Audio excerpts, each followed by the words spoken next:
Hey guys, this is Coach Chris back in the cave to talk about last night's Super Bowl. Kansas City and Philadelphia played in a great game. It was very fun to watch. Had some local interest here. Sirianni families from up the road in Kane. I don't know them personally, but people I know them.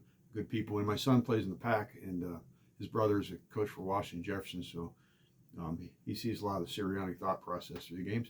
And hats off to Michael Burton. He's a fellow West Morris alum, a fellow Wolf from the Wolf Pack. And congratulations to him for Kansas City, bringing a ring home to Long Valley. Don't know him personally either, but know his family, small community. I know people that know him and his family, so all good people. So congratulations to everybody. I do think the best four teams in the NFL competed to get in the Super Bowl, and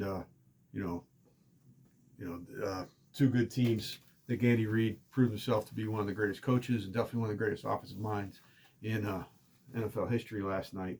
And the Siriannis will be back, so congratulations to both teams. So I do think the shame, I'm not here to opine about, the game and the calls and everything like that, but I do think, thumbs down to the media. But I get it. Their business is to create drama, to create excitement, and that's where their interest lies. So in this age of replays from 15 different angles in slow motion, they can make just about any play look controversial, whether it is or isn't, and they pay the bills. What concerned me at the end was, there's some good football going on. Randy Reid made the decision to not score a touchdown, run out the clock, kick a field goal and end the game, and the announcer was openly opining that it was a shame that Jalen Hurts wouldn't get the ball back and get a chance to tie up the game, score a win, which, that's the media's interest, that kind of drama. And obviously it would have been, very interest-driven to let him get the ball back, but that's not the coach's job. The job is to win the game and keep smart football is keeping the ball out of that guy's hands. It's not a shame. It was good football, good coaching. So I just hope, I know the media pays the bills for the NFL. I sure hope it doesn't get to the level where we start making rule changes to create more drama and take good coaching decisions out of the game. So that was my only concern. But I'm here more about the X's and O's and some of the plays I saw. So a lot of things centers around one play. It was a Jalen Hurts touchdown run in the first half. It was 14-14, made it 21-7.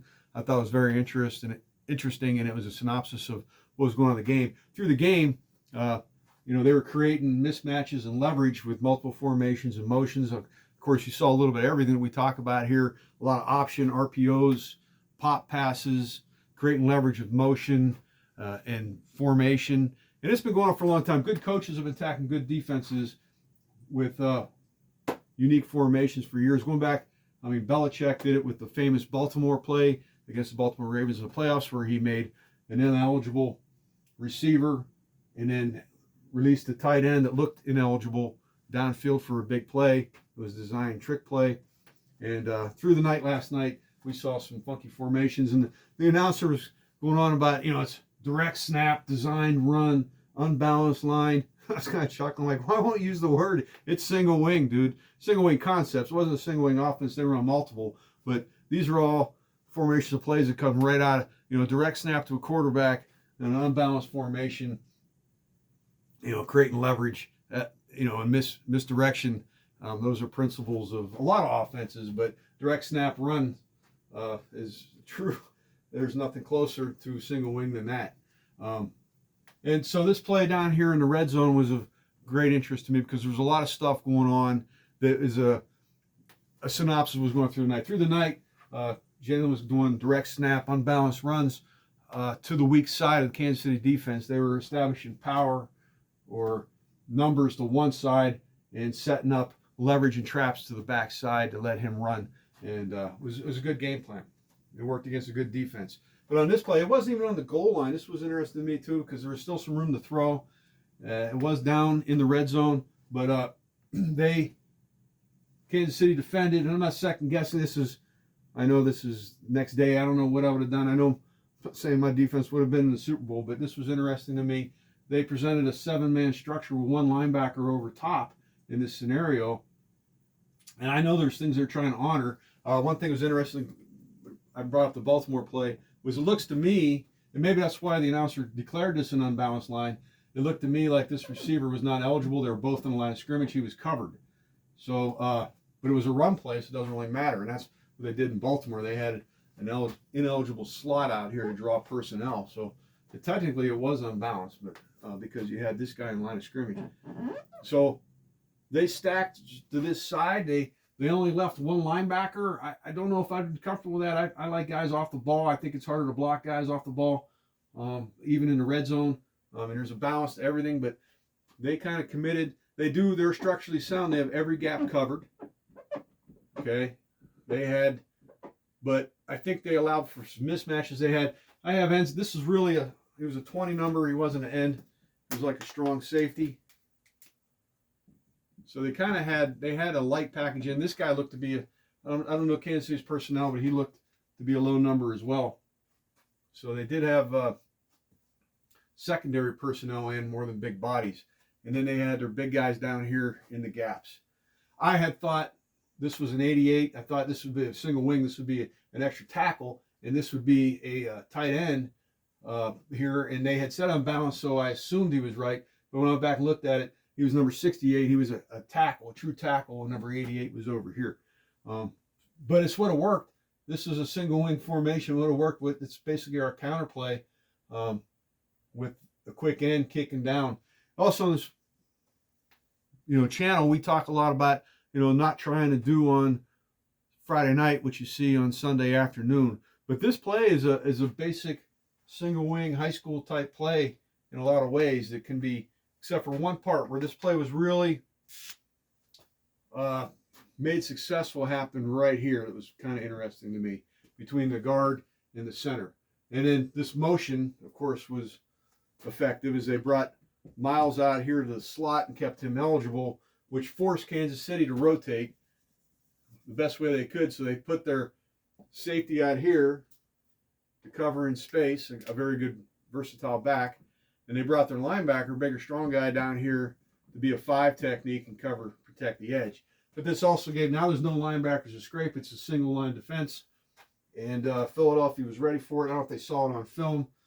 And then what happened here pre-snap was these guys had a relatively extended conversation. And what I think they're talking about is what to do with this guy who had A-gap responsibility. Now, in a high school game, we would have drawn it up with, like I said, this is a typical good situation for our offense where we would have had a down block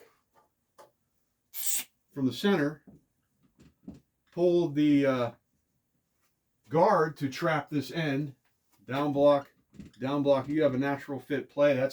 That's not asking too much. You can do that at just about any level. But they didn't do that. So that was what's interesting to me. And I think the conversation was about who was going to trap. And they decided, what I wouldn't like is asking this guard. And if you watch the game was all about fits. In the first 2 drives, Philadelphia goes down and scores. Kansas City gets the ball. They go down and score. In both cases, the offense were winning the fits in space and interior. Defense was giving them up for whatever reason. They were hyped up and they were trying to make big plays and blow things up.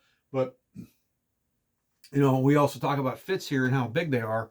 And that's what you're scheming for, not digging people out. But they decided to let this guard dig out. And he did. He got the fit on the inside of this defensive tackle. Now, this defensive tackle, watching him, I would consider that a disappointing effort on his part. He did not explode. He did not penetrate. Maybe he wasn't supposed to, but he kind of stood up and he allowed this guard, who had ultimately decided he was going to take him, to get the fit on him and wall him out, and allowed the center, who is a great athlete. I'm asking the center to trap is if you can do it, you have a big advantage. He trapped the linebacker and got there to seal him outside in the 5 technique area. They got a great down block from 68, walled off this interior, did their direct snap designed run, and Jalen Hurst was up in his gap, and as the announcer accurately said, he got in there so clean, he hit his head off the goalpost, right? Yeah, which is true. So he went untouched in the end zone, made it 21-14 with this motion and allowing, now there's no second level to scrape across and fill the gap when they kick it out. And the advantage here of having the center pull over that guard was the timing of it. So since it's direct snap to an empty backfield, a lot of times you pull a guard, you need some sort of backfield action delay to get the timing up to allow the guard to do his job and then get behind him off his butt. So the further you are away, the longer that takes. So allowing the center to pull, okay, prevented Jalen Hurst from spending a lot of time in the backfield going through any motions. He could take off and take advantage of speed right now and hit that hole on time. So the center, being close and very athletic, was able to catch that that linebacker on the edge so that Hurst could get inside. If it was further away or that linebacker had spilled it, was able to get in there and met the trap right here, then that would have forced Hurst outside, and now he's got to beat this guy in space, maybe that corner coming over. And I think it's still advantage offense for that, but as it worked out, it was an easier touchdown with that rotation. Okay, without putting him in motion, you still have the numbers of the backside. I mean, this basically becomes our counter play. Okay, we kick out the end. If we have the strong safety back in here and the linebacker over top, you just have a lead. So you have the strong safety linebacker. It's easy trap. Okay, so we'll still get the down blocks. We'll kick out. We'll let the back get a fit, and we're still up inside. But you don't know this if Miles Sanders can block that linebacker and get the fit. So having him go out and having him to rotate ensured the touchdown. But that's a standard counter play in a lot of offenses, down blocking. But what happened here was very interesting in allowing that center to trap. So, and that's a synopsis of what was going on all night, or how they were creating leverage and mismatches and attacking the weak side of the Kansas City defense to get Hurst loose. Also, you saw in there, I think, going Wildcat in the true single wing, more guys get the ball, you're balanced. And having Hurst do it, it was fantastic. There's a lot of advantages, but also having him run around and create plays all the time. He also, he played a great game, and it's going to happen, but he's human. But, he trying to make a play, he turned the ball over, turned a defensive touchdown, which eventually lost him the game. So there's the good and bad. I think if you're running, different backs of the ball, there's less. There has to be, I know these guys are superhuman, but the conditioning he took to take that pounding and run the ball that much was amazing, but still being human. One guy handled, anyone can fumble though. If you have one snap, you could fumble, but having that guy, I think, creates, and trying to do so much, creates chances of a turnover, raises the percentages of it. So that in a nutshell is my thoughts on the game. It was an interesting play. I think it broke down on how their offenses worked. I think both offenses were fantastic, and it was a good game to watch, despite the fact that, it was a shame we couldn't let Hurst run down the field one more time. I think that was good coaching. So now, unfortunately, the season's over. We're on to the long drought of no football for a while. There is clinics coming up, to get our fill, but good game. That's my thoughts. Hope you enjoyed the game too, and have a great off season. Take care.